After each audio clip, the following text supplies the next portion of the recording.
Bonjour à tous, je suis Xavier Colombani, en absence de Monsieur Guillaume de Goulet, qui est à Cannes auprès de l'équipe de France de volley. J'ai la chance et même l'honneur, on peut le dire, de présenter en compagnie de la fine fleur de la rédaction basket de l'équipe un nouveau numéro de Step Back, le podcast qui tente de prendre un ou deux pas de recul pour éclairer l'actualité. Alors on aurait pu parler de beaucoup de choses, de très très belles choses cette semaine. On aurait pu parler de Tony Parker qui a donc annoncé sa retraite. On aurait pu parler aussi de Jeep Elite puisque la finale commence demain et elle est très alléchante entre L'Asvel et Monaco. On aurait pu parler aussi de l'annonce de l'équipe de France, de la présélection pour la Coupe du Monde, qui n'y est pas, qui est et qui n'est pas aussi dans le Team USA puisqu'on a connu les 20 noms. Bref, il y avait des milliards de choses à raconter, mais on va se concentrer sur l'essentiel, sur ce qui est le plus chaud, ce qui est le plus neuf. Le premier titre de l'histoire des Toronto Raptors en NBA, ça a eu lieu cette nuit.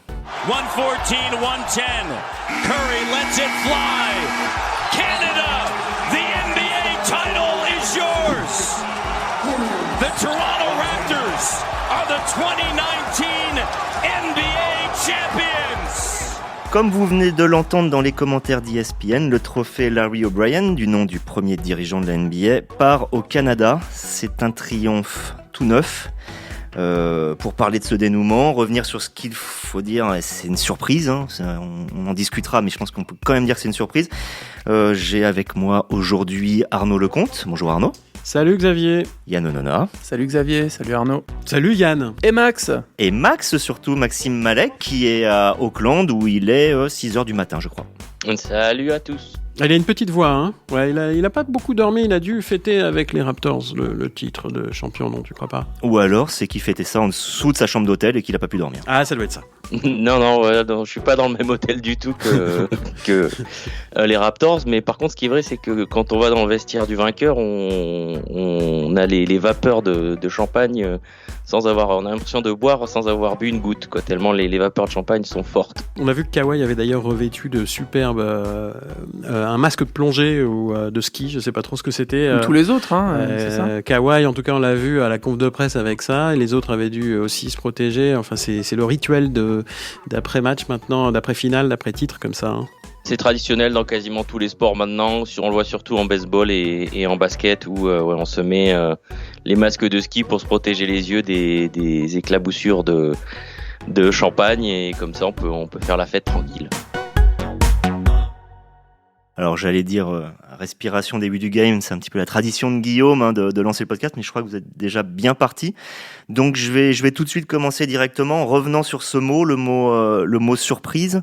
Quand en début de saison, ou du moins l'été dernier, les Golden State Warriors avaient annoncé l'arrivée de DeMarcus Cousins, on avait un peu l'impression que le titre était déjà joué, même si on sait qu'une saison est longue. Elle est tellement longue que justement il a eu peut-être 1 ou 2 semaines de trop pour les Golden State Warriors. Alors, je voudrais savoir quelle est l'ambiance. Déjà, Max, je me tourne forcément vers toi pour savoir quelle a été l'ambiance, surtout pour un titre qui a été obtenu à l'extérieur. On sait que c'est pas la même chose quand on fête un titre à la maison et à l'extérieur. Quelle a été l'ambiance hier soir à l'Oracle Arena et à l'extérieur ? Mais comme lors des matchs 3 et 4, il y avait pas mal de Canadiens en fait, je pense un peu plus d'1 millier, facilement, peut-être même un petit peu plus pour ce match 6. Donc il y avait quand même de l'ambiance dans la salle. C'était assez particulier parce que donc il y avait ce groupe de fans canadiens très bruyants, et puis après il y avait beaucoup de grappes de fans de Golden State qui sont restés assis dans les tribunes aussi longtemps que possible parce que c'était le dernier match à l'Oracle Arena. La franchise qui a joué 47 ans ici, qui a surtout connu 5 dernières années avec les finales NBA qui sont venues dans cette salle, et donc voilà, c'était assez bizarre entre ce peuple rouge qui chantait sa joie d'être champion, et puis ces supporters en jaune, c'était la couleur des t-shirts qu'on a distribué à tous les spectateurs hier, qui sont restés là un peu hébétés par le scénario assez incroyable, et voilà, qui avaient envie de s'accrocher encore quelques minutes de plus à cet endroit où ils ont connu tellement de bonheur. Je reste avec toi, Max. Est-ce qu'on tombe un peu des nues aux États-Unis devant ce titre de Toronto, où les observateurs ont eu le temps de voir monter cette équipe en puissance et en régime? Absolument pas. Je sais que c'est des discussions animées d'ailleurs dans la rédaction, parce que en fait ce titre des Raptors, alors il y avait bien sûr Golden State qui était un épouvantail et qu'il est resté quasiment jusqu'au moment où ils ont eu des blessures. Mais Toronto, au début de la saison, chez les bookmakers par exemple, qui est un regroupement un petit peu de l'analytique et de la perception, c'était le quatrième favori au coup d'envoi de la saison. Et ils sont jamais sortis de ce quatuor de favoris.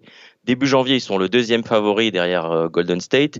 Début des playoffs, ils sont le troisième favori derrière Golden State et Milwaukee. Donc, ils ont jamais quitté ce top 4 des équipes qu'on voyait possiblement championnes.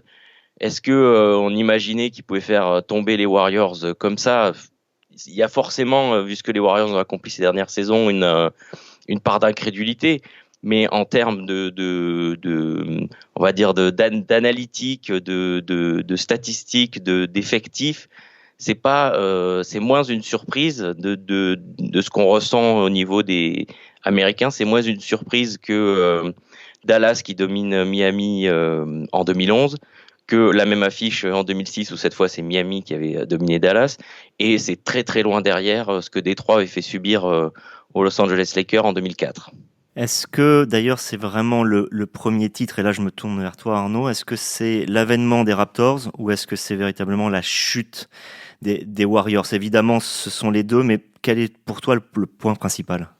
Je dirais l'avènement quand même des Raptors. La chute des Warriors, c'est pas encore officiel, au sens où on verra un petit peu comment les choses vont évoluer dans l'été et évidemment la saison prochaine, parce que cette équipe-là, elle est pas morte, malgré les pépins qui lui sont tombés sur le nez, qui sont invraisemblables d'ailleurs quand on y pense, de perdre comme ça en pleine finale deux joueurs de la dimension de la magnitude de Kevin Durant et de Klay Thompson. Évidemment, ça aurait mis à terre n'importe quelle autre équipe, bien entendu, et pourtant celle-ci a continué à se battre jusqu'au bout. Elle aurait pu prendre le match au final la nuit dernière et pousser tout le monde à un match 7 qu'on espérait tous quelque part à Toronto. Et là, même si évidemment les Warriors auraient été extrêmement handicapés, malgré tout, qui peut savoir quoi. Donc je pense pas que les Warriors soient morts, loin de là, que c'est pas la fin, loin de là. On peut imaginer quand même qu'ils auront une équipe très compétitive la saison prochaine, malgré les pépins qui viennent de leur tomber dessus. Du côté des Raptors, c'est un avènement évidemment, parce que Toronto est une équipe qui, certes, comme le rappelait Max, tout au long de la saison a démontré par le jeu, tout simplement, par sa qualité collective, par sa sérénité générale, par sa solidité défensive et puis une star comme Kawhi Leonard. Quand on a une star pareille qui démontre encore en finale qu'il est un des 3 meilleurs joueurs du monde, probablement, on imagine qu'on lutte pour le titre NBA. Donc je pense que c'est pas une surprise sur la saison, c'est davantage une surprise sur l'évolution de cette équipe par rapport à l'année dernière. Rappelons-le, elle était encore une fois favorite ou presque à l'Est, malgré LeBron, malgré Cleveland, et elle s'était plantée en play-off et elle a changé beaucoup de choses à l'intersaison. C'est là, peut-être à ce moment-là, qu'on pouvait vraiment se dire, bon, cette équipe-là, elle aura du mal à jouer les premiers rôles. Or, elle a démontré tout le contraire sur le terrain, tout simplement, et qu'au final, elle soit titrée n'est pas à proprement parler une énorme surprise. Malgré tout, encore une fois, il y a un an, je pense qu'on aurait été assez peu à miser sur un premier championnat pour cette équipe. Pour revenir sur la première partie de la réponse d'Arnaud, Yann, je me tourne vers toi. Tu crois aussi que Golden State a toutes les armes pour rebondir?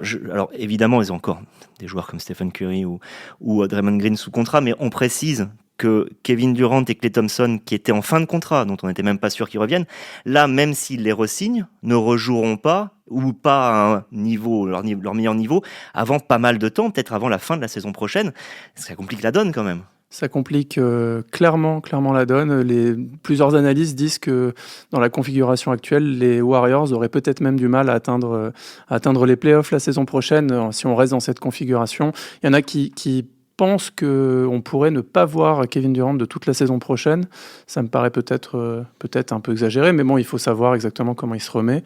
Tendon d'Achille, en général, c'est entre 8 et 12 mois pour pour retrouver à peu près tous ses moyens. C'est la pire blessure qui soit, bien le sûr, tendon bien d'Achille. Et après... surtout pour un joueur comme Durant, qui quand même joue beaucoup sur ses appuis, etc. Ça va être extrêmement compliqué pour lui. Je pense qu'on reverra probablement Chris Froome sur un vélo avant Kevin Durant sur un terrain de basket. Arnaud, je reste avec toi parce que tu nous disais avant qu'on commence le podcast, c'est vrai qu'on peut se poser des questions d'ailleurs sur ces blessures. Est-ce que, sans parler d'erreurs qui auraient été faites par Golden State, parce qu'à un moment il faut remettre les joueurs, je veux dire c'est le moment clé de la finale, il faut remettre les joueurs, mais est-ce qu'on les a remis trop tôt? C'est la question. On peut imaginer en tout cas que ces deux joueurs-là étaient fragilisés par pour Durant, rappelez-vous, il avait été absent un mois. C'est quand même beaucoup, un mois d'arrêt pour un joueur. Donc oui, on peut imaginer qu'ils l'ont remis peut-être probablement trop tôt. On se rappelle qu'ils avaient pas mal tergiversé avant d'officialiser son retour. Pour Klay Thompson, lui aussi, il est revenu probablement plus tôt que prévu parce que il y avait urgence pour essayer de conserver le titre de champion. Bon, il se blesse aussi, alors c'est facile de dire c'était fragile probablement, mais on peut imaginer qu'il y a un rapport de cause à effet. Je ne sais pas si Max a eu si entre guillemets, il y a une petite polémique, ou si en tout cas le débat existe quelques heures après cette nouvelle blessure, grave blessure de Klay Thompson. On peut rappeler qu'il s'est lui brisé le genou, enfin le ligament croisé antérieur du genou. Et là aussi, c'est quasiment une saison blanche ou presque qui s'annonce, même s'il peut revenir peut-être un peu avant la fin de saison l'année prochaine.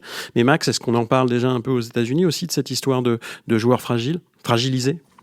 Il y a des débats sur tout le temps, donc je vous rassure, il y a des débats là-dessus. Après, c'est difficile pour... la question en fait se pose plus, la discussion est plus autour du cas de Kevin Durant, touché au mollet droit, annoncé comme ayant été touché au mollet droit, et puis c'est le tendon d'Achille côté droit qui casse, que pour Klay Thompson où voilà, c'est la réception d'un saut, c'est un peu un coup de mal, pas le joueur le plus aérien.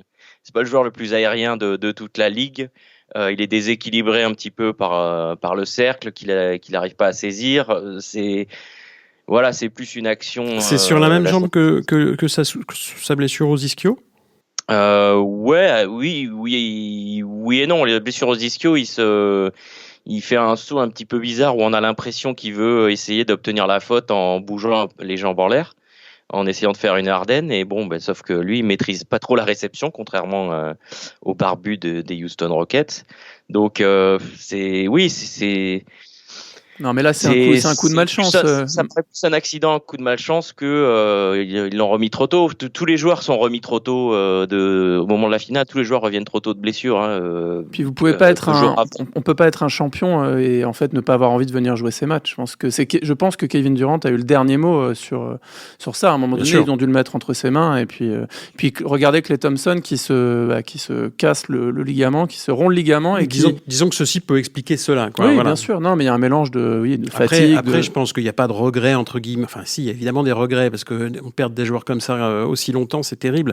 C'est dramatique pour eux, pour la Ligue, etc. Bon, même s'il faut garder toute proportion dans tout ça, mais ce qui est certain, c'est qu'aujourd'hui, il n'y a pas de raison d'avoir de regrets, au sens où les joueurs étaient pleinement, et j'imagine qu'ils ont été pleinement associés à la décision, et qu'on ne les a pas forcés à revenir sur le terrain. Donc je pense qu'on a bien vu l'attitude cette nuit de Klay Thompson, qui se déchire le ligament latéral antérieur, et qui se retrouve le ligament croisé antérieur, et qui se retrouve à sortir du terrain et à revenir pour tirer ses lancers francs, et c'est tout juste s'il voulait pas reprendre derrière. Il a dit à Kerr, remets-moi, laisse-moi 2 minutes et j'y retourne. Ouais, donc c'est vraiment le joueur voulait jouer, quoi, évidemment. Ouais.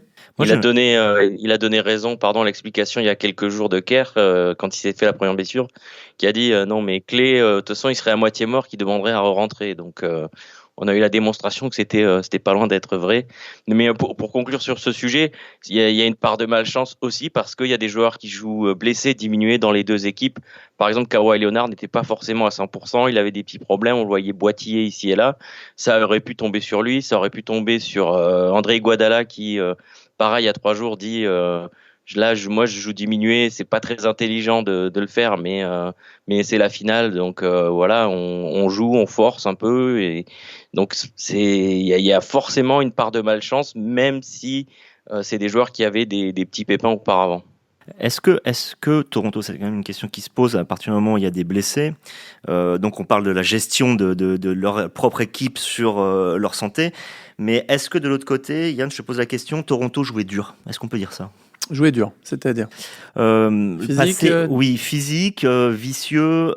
Vicieux, non. Moi, je trouve que c'était un clinique de défense. Alors, il y avait évidemment des oublis parce que des matchs NBA, c'est long, même en finale. Donc, il y a des séquences où il y en a qui se trouvent un peu, qui oublient un joueur, qui regardent ailleurs, ça d'accord. Mais sur la globalité de la finale, il y a eu quand même cette impression de domination en défense avec de la défense à la fois individuelle, très très efficace avec Léonard évidemment, Pascal Siakam, Danny Green qui est un spécialiste du genre, et puis de la défense collective avec des aides, des trappes, des paris de Nick Nurse qui faisait une zone avec une boîte sur Curry, des trucs qu'on voit jamais à ce niveau de jeu normalement.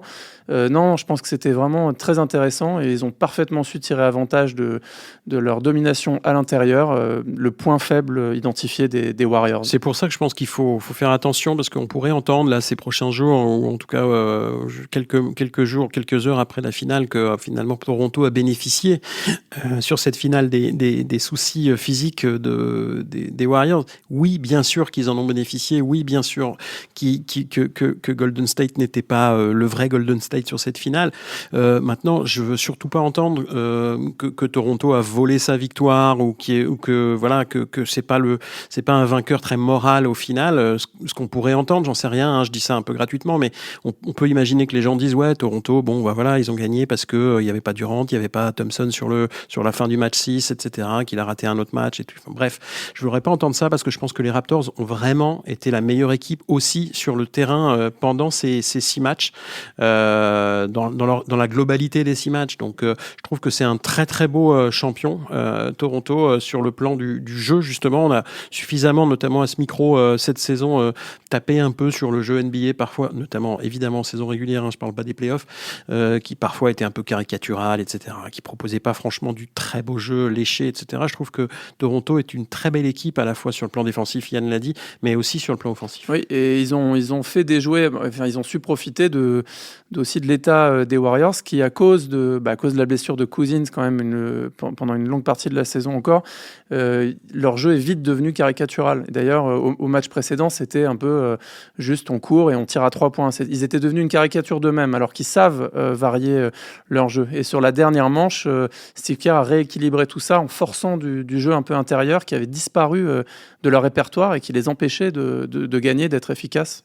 Que Toronto puisse jouer bien, voire très très bien, ça c'est une évidence. Par contre, ils ont quand même été d'une irrégularité assez forte, puisque il faut quand même rappeler qu'ils ont commencé les playoffs par une défaite à domicile contre Orlando. Pour avoir vu le match, c'était tout sauf une équipe de playoffs ce jour-là. Ils ont perdu l'avantage du terrain en demi-finale de conférence, ils ont été obligés d'aller le regagner. Milwaukee les menait 2-0.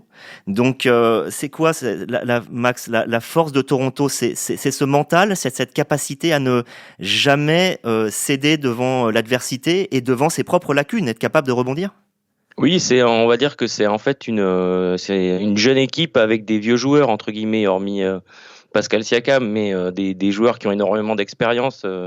Gasol, Ibaka, Danny Green, bien sûr, Kyle Lowry et bien sûr le MVP Kawhi Leonard. C'est des joueurs qui ont vécu énormément de choses, qui ont connu énormément de choses dans la ligue et qui donc vont pas se laisser impressionner par une défaite ou deux et qui vont, s'ils croient au projet vendu par leur coach, qui vont rester dedans et qui vont pas se désolidariser. Donc c'est vrai que la question de savoir si la mayonnaise prendrait dans le groupe, vu tous les changements qu'il y a eu et le changement de coach, ça elle se posait. Mais en termes de talent, d'expérience, de joueurs sachant jouer à très haut niveau et gagner des titres, on savait qu'ils étaient là. La question se posait pour Kyle Lowry qui souvent un petit peu moqué pour ses performances en play-off, mais qui a commencé le match complètement en feu là au début de ce match 6. Donc voilà, on savait qu'il y avait le potentiel et l'expérience pour aller très loin, pour aller au bout. La question, c'était de savoir si tous ces joueurs allaient bien s'entendre. Et en fait, on se rend compte qu'ils ont justement leur historique, leur expérience, ce qu'ils ont vécu. pour certains d'avoir joué très longtemps dans cette ligue sans avoir gagné, mais en comprenant ce que ça nécessitait de gagner, c'est ce qui leur a permis dans toutes ces situations difficiles de jamais lâcher prise et de garder confiance, de garder le sourire. Je me souviens être allé voir Pascal Siakam après le match 3 à Philadelphie. Donc Toronto était mené 2-1, lui était blessé au mollet et puis super souriant, toujours en confiance. Voilà, donc c'était une équipe qui avait une énorme confiance en elle, quasiment au niveau des Warriors, sans avoir pourtant accompli les mêmes choses sur les années précédentes. Mais voilà, il y avait tellement de choses à l'intérieur du groupe apportées par chaque individu que cette confiance, même dans les moments difficiles, elle a toujours été là. Et ils ont gagné 3 matchs à Auckland. Je ne sais pas si vous vous rendez compte, je pense, sur les dernières saisons. Et rappelons que surtout cette équipe-là n'avait pas franchement d'expérience collective et sortait de playoffs compliqués ces dernières années à l'Est. Donc, est-ce qu'on peut traverser une saison de playoff, enfin un playoff NBA sans encombre, sans être en difficulté à un moment donné, etc. Ça doit expliquer un peu effectivement quelques hauts, quelques bas. Bon, enfin, il y a eu beaucoup plus de hauts que de bas au final. Mais je reste avec toi, Arnaud. Justement, là, on peut même se demander si le MVP, le véritable MVP de Toronto, au-delà d'être Kawhi Leonard sur cette finale, c'est... Non, je pensais pas... Masai Ujiri, dont on rappelle qu'il a échangé l'an dernier le meilleur marqueur de l'histoire des Raptors, DeMar DeRozan, contre Kawhi Leonard et Danny Green. On oublie un petit peu, mais Danny Green est arrivé dans les valises. Mais contre Kawhi Leonard, qui n'a pas joué depuis 1 an, c'est ça la clé. Qui fait la tête. On ne sait pas dans quel état il est physiquement. Non, c'est un coup de maître. Et évidemment, c'est un coup de maître d'avoir décidé de tout casser en fin de saison dernière, à commencer par l'entraîneur qui était coach de l'année quand même. Ça, c'est quand même une première. Dwayne Casey. Non, c'était pas une première. George Karl, effectivement. Mais là, c'était quand même... Et puis, c'est mettre le premier assistant, etc. Enfin, c'était quand même un move assez particulier, assez unique en son genre. Et puis, effectivement, d'aller faire confiance à Kawhi Leonard qui restait sur une saison assez catastrophique à tous les niveaux avec les Spurs. En sachant qu'il risquait d'avoir la tête ailleurs dès cette saison, c'est-à-dire éventuellement d'aller à Los Angeles, puisque c'est là où les rumeurs l'envoient, ou l'ont envoyé en fait toute la saison. Jusqu'à ce qu'on dise qu'il achète une maison à Toronto, ce qui paraît-il est le cas depuis 2 semaines. Mais bon. Non, il a nié avoir acheté la maison en conférence de presse. Pardon. Voilà.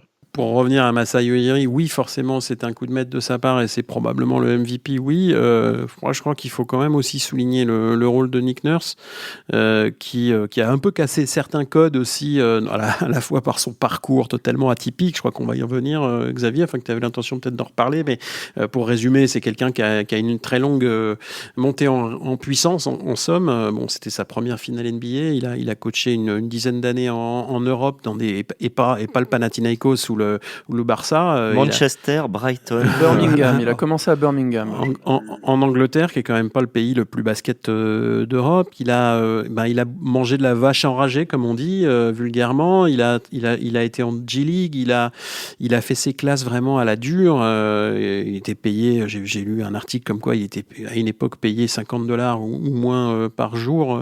Et il devait aussi conduire le bus et laver les équipements de ses joueurs dans les petites divisions. C'est quelqu'un qui s'est fait à la dure et qui aujourd'hui a démontré sur cette finale qu'il pouvait tactiquement rivaliser avec les plus grands stratèges de la ligue. Steve Kerr étant un grand coach de la ligue, bien entendu consacré depuis longtemps. Donc je pense que Nick Nurse, malgré tout, il a tenté des trucs qui ont... et puis surtout, il a tenu en place collectivement cette équipe. Et ça, c'est pas le moindre de ses mérites. Donc c'est pour ça que je pense quand même qu'il y est pour beaucoup. Mais moi, j'aimerais bien remonter plus loin pour Masai Ujiri. Moi, je vais plaider la cause de Masai, puisque depuis qu'il est arrivé, il a complètement transfiguré l'équipe. Donc il faut se rappeler que quand il débarque au Canada, donc il arrive de Denver, où je crois qu'il avait été nommé GM de l'année, si je ne dis pas de d'ânerie. Son premier move, comme on dit, c'est de réussir à éjecter Andrea Bargnani, qui en fait plombait Toronto à cause d'un salaire mirobolant. Et là, il faut dire merci à nos copains des New York Knicks.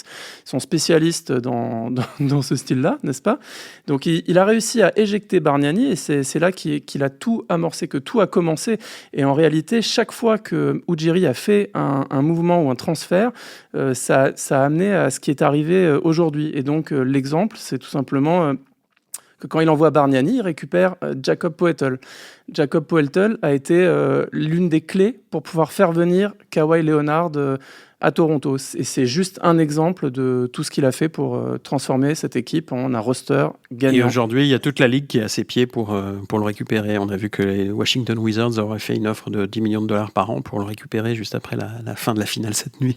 Masai Ujiri qui est nigérian, rappelons-le. Les Toronto Raptors sont la première franchise étrangère, donc canadienne, non des États-Unis, puisqu'elle est américaine, à avoir remporté le titre. Le MVP sera peut-être grec, Giannis Antetokounmpo. Le meilleur défenseur peut-être français, ou alors grec, puisque Antetokounmpo aussi. Le MIP probablement camerounais, c'est Pascal Siakam. Le meilleur rookie, c'est Luka Doncic, c'est un Slovène. Que reste-t-il du basket américain ? Je ne sais même plus vers qui me tourner. Puisque le titre revient même à James Naismith, l'inventeur de ce sport et qui est canadien, rappelons-le. Il reste Kawhi Leonard quand même, qui est MVP des finales en étant soi-disant californien. Et justement, Kawhi Leonard, je reste avec toi Arnaud. Il y a un mot que j'aime pas du tout parce qu'on l'utilise, je trouve un petit peu trop, c'est le mot sous-estimé. Malgré tout, j'ai quand même un peu l'impression que Kawhi Leonard, tout en reconnaissant son talent, sa personnalité introvertie joue contre réellement la reconnaissance qu'on pourrait lui donner. Est-ce que tu es d'accord ? Oui, bien sûr. Il souffre d'une forme de mystère autour de sa personnalité depuis son avènement aux Spurs. Bon, il est arrivé un petit peu par surprise aussi au sommet de la ligue avec les Spurs, dans un groupe évidemment avec Tim Duncan derrière, Tim Duncan, Manu Ginobili, Greg Popovich et Tony Parker.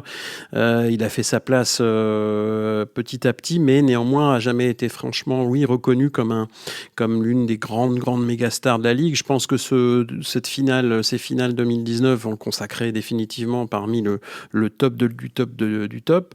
Voilà. Après, il a la personnalité qu'il a, qui reste, même si c'est un peu ouvert ces derniers temps, malgré tout, qui reste quelqu'un d'assez particulier dans sa personnalité, pas forcément très charismatique, bien sûr.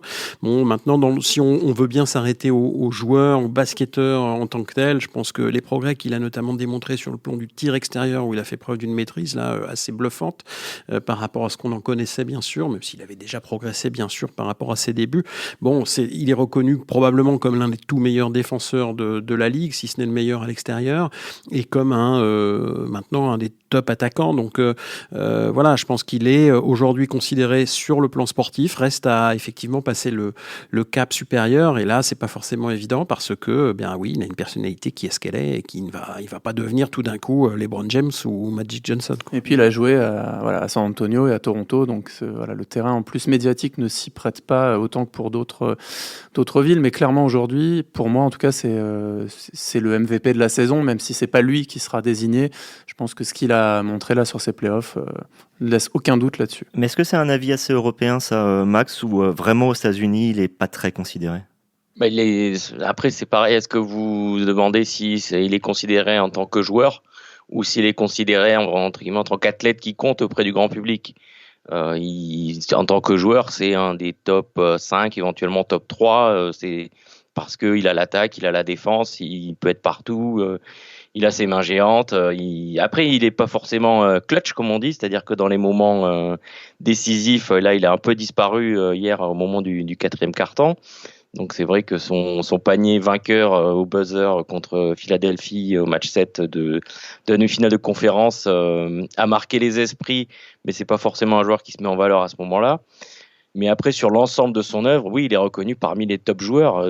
Avant sa saison blanche, qui c'est vrai, du coup, a posé question sur quel joueur il allait être. Il finit quand même 2e et 3e pour le titre de MVP de la saison, alors que lui-même dit que la saison, c'est 82 matchs un peu de préparation. Le vrai basketball, ça commence avec les playoffs. C'est ce qu'il a dit notamment cette saison, qui a fait vraiment plaisir à Nick Nurse, qui s'est dit maintenant on va discuter maintenant que c'est les playoffs.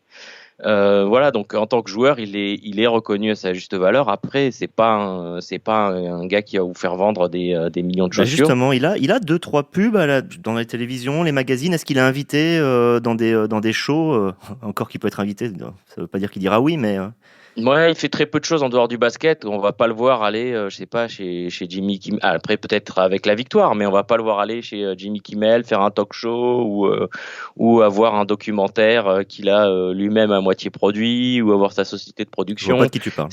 C'est quelqu'un qui est basket, et puis éventuellement un petit peu basket aussi. Il a peut-être peur qu'on entende rire aussi.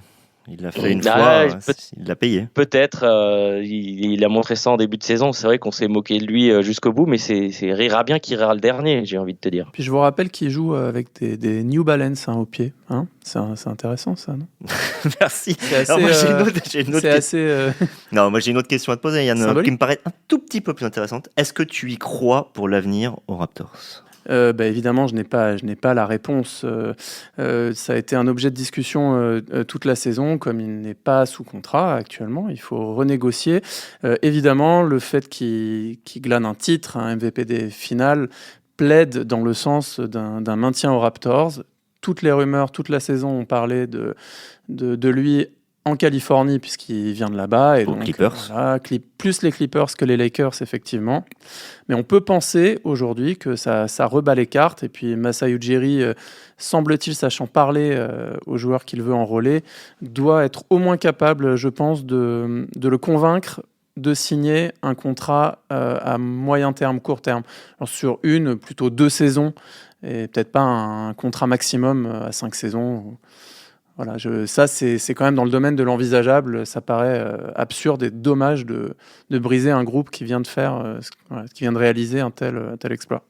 Et sur 2 ans, je pense que ça peut être une possibilité parce que si je ne dis pas de bêtises, dans 2 ans, il va arriver aux 10 années de présence dans la Ligue.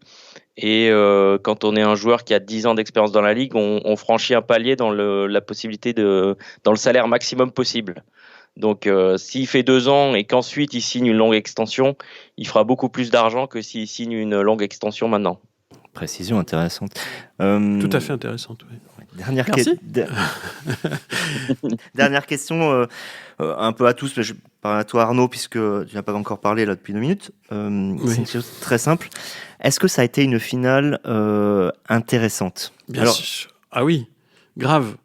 Oui, mais non, mais pour moi, elle va être marquée. Je pense qu'on se rend pas compte encore parce que c'est tout chaud, mais je pense que c'est une finale qui va rester dans l'histoire. Voilà, je pense qu'il y en a quelques-unes qu'on garde tous en mémoire pour des raisons parfois affectives aussi, mais là, c'est pas une question affective du tout. C'est juste une question objective au sens où il y aura quand même eu 2 graves blessures de 2 grandes stars des Warriors.